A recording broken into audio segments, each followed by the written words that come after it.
Good morning, Facebook, YouTube, Twitter, and anybody else watching this video. My name is Deric Lipski, coming to you live in my office this morning. We're going to go over question number 8 today, and the 10 questions you should ask your realtor or future realtor if you decide to hire one. That's not more. What questions you should ask them, what questions I like to get asked, what questions I think people should ask if they're in the process of doing that.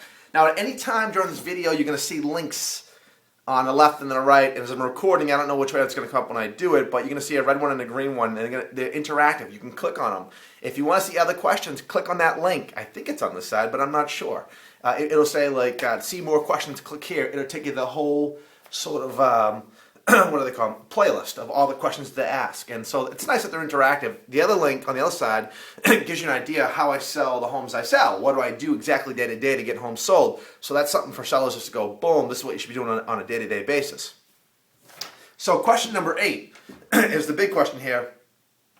A lot of people ask me all the time is, how and when do you get paid? What is your fee structure? And can I get that in writing? Basically, I'm like the well digger, I only get paid if I hit water. Okay, so you don't pay me anything until I get the job done getting the home sold. So as a realtor, I take up all the upfront cost of getting your home sold. So if I don't sell it, I don't get paid, and I'm actually out money because it cost me a lot of money to get this thing going from the beginning. Unlike other realtors, I don't just put an ad in the paper, sit back and hope it sells. I kind of spend a lot of money up front getting you on all the big websites that are out there and do a lot of that legwork for you, so that I kind of make sure we do like a shotgun effect, meaning I kind of go full balls. I go full balls out. I just throw everything out there and say, this is what we're going to do to try to get a buyer. Let's use every method we can from the very beginning, instead of being like, I guess a good analogy would be like an insurance company saying, well, before you do that, do this test first, and now let's see the results of that test. Well, that test came out okay, but do this test as well. Okay, that test says to have the surgery. Well, guess what? Just give me the surgery in the beginning. I don't want to go through all the runaround. So that's kind of the approach I do, if you get that. I mean, I just do everything up front right away. Boom, we throw it out there, because that's our best chance of casting that net to get that fish. I'm the fisherman. You want me to? You're hiring me to find you a fish for the house. That's what I'm doing.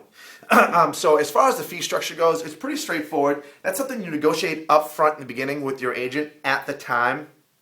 I don't let people treat my commission like a tariff negotiations, meaning when they get an offer, some people say to me, well, I'm taking less, so you should take less. I don't buy houses for people.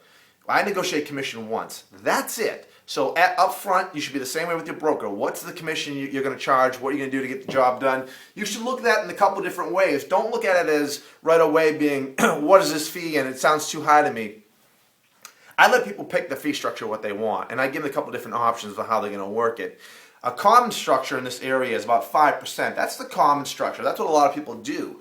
And that's fine. I offer that as well for people that don't want that. It's a flat fee of 5, no matter who sells the property. It's 5%. If I double lend it, it's 5%. It doesn't really matter. I work just as hard for that as I do the other commission structures.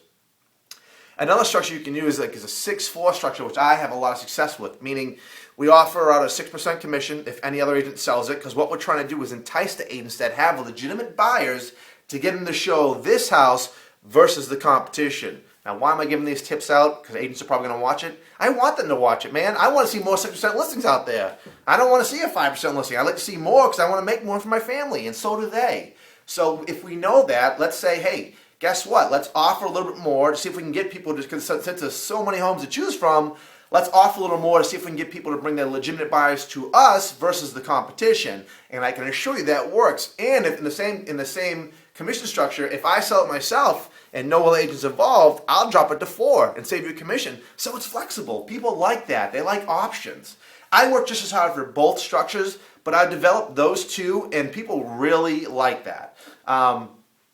I haven't seen really any much more besides like lower ones. The lower ones don't even get showings. I mean, if you look at the track of homes that sell and homes that don't sell, about 80% of the homes that don't sell have a lower commission than 5. So, I mean, it's not brain surgery to go, well, look at this.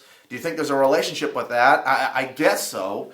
The ones that do sell are 5 and above. I mean, some banks are offering 7 and 8% to get these agents to show their property versus the competition. So you have to be aware of that and say, hey, at the end of the day, let's try to get as many buyers in here as we can, and let's use the system versus fight the system.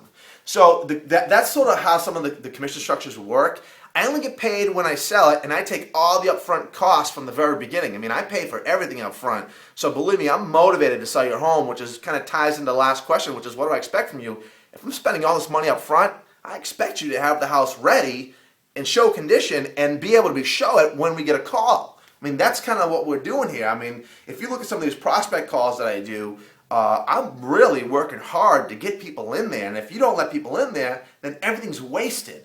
Especially when we first come on the market. I mean, our first 30 days are our real best shot at getting this home sold because the listing is new, it's fresh, it's got a good price, it's been marketed correctly, people are interested in it. I mean, that's our best opportunity. After 30 days, it comes a little stale, and as time goes on, it gets less and less and less attractive because it's one of those listings that, oh, that listing? Well, that's been out there forever. That guy's crazy. And you don't think this conversation happens? But believe me, as a realtor for over a decade, I've heard these conversations many, many times. I've said them. I've seen homes that have been on the market for a year. I'm like, that guy's not motivated. I'm not showing that property. He's crazy. He's not going to never get that price. And that's the problem. You don't get an offer, you don't get a showing, and you get frustrated. So a lot of times these problems can all be averted. Most of these homes that you see out there can be sold. They just need somebody to come in there and tell the people, here's the reality of the marketplace. Here's where your house is. Here's where the market is. You've got to be here to get the home sold before you lose any more. So it's very important. Anyways, I hope this has been helpful in terms of commission. Give me a question, comments, calls, emails, whatever you guys want. I'll answer anything I can. I'll talk to you in the next question tomorrow.